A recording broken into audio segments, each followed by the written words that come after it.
Hashimene to sushi is determinate. Sushi. اینجا سوشی خونه است و تو هم چشماتو واکن. یه سامورایی میکنه تهران و ژاپن با منوی all you can eat. همه مدل سوشی و تو شکم جا کن. پیش ما میای بد میگیم یوکوسا و دیگه همه پیش ما میان تو کجا. و سوشی میخوری انگاری پخت خود اوشینه. انرژی پلاس میشی در حد یاکوزا. و همه میگن که بمبه سوشی خونه پر مثل کلته. اسم ما رو میشنوی نکن سرفه. نترسته نکن تو هلکه. شرق و غرب تهران با ماست. تو دبی پرچممون امسال بالاست. غذا آسیایی لاکچریه که دنیاه. بگو بینم کی دنبال داستان با ماست. از هر جایی سوشی خونه میان. بگو میخوای تست کنی امروز سوشی چی بام. اعتبار شدیم واسه سوشی توی ایران. مال تو هم خوبه ولی همه ما رو میخوان. داره میاد یه بوچه خوبه. انگار همین دورو بر سوشی خونه. کی سوشی میخوره با یه هوش خوبه. پا تو غمم از این به بعد سوشی خونه.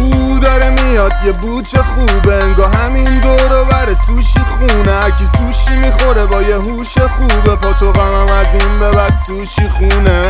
مشهد، شیراز، اصفهان کل جهانو میگیریم نه نصف جهان. پرچم و محکم کوبیدیم تو آسیا. ما میریم واسه دنیا نباف تو قصه برام. تو این بازی کینگش ماییم. بقیه نگامون میکنن زیر چشکایی. نقش اصل فیلمش ماییم. شما پشتک بزنید تو سیرکشگاهی. سوشی خونه تکه وا میمونه فکت. رقیب نداره چون عین او یه چکه. تو گوش بقیه همیشه یک داستانه. هرچی بخوای سوشی خونه کامل یه پکه. آره سوشی خونه پاتوق سوشی خوراست. توی مهمونیاشون ببین سوشی به راست. همه تقلید میکنن از قرار. هرچی ما میذاریم حاجی بر ندار. سوشی خونه داره میچینه بمبا. دونه دونه شوبه تو کل دنیا. پخت خام بخور بگو حالا اویا. تا دفعه بعد بد میگیم سایانورا. داره میاد یه بوچه خوبه. انگار همین دورو بر سوشی خونه. کی سوشی میخوره با یه هوش خوبه. پا تو غمم از این به بعد سوشی خونه.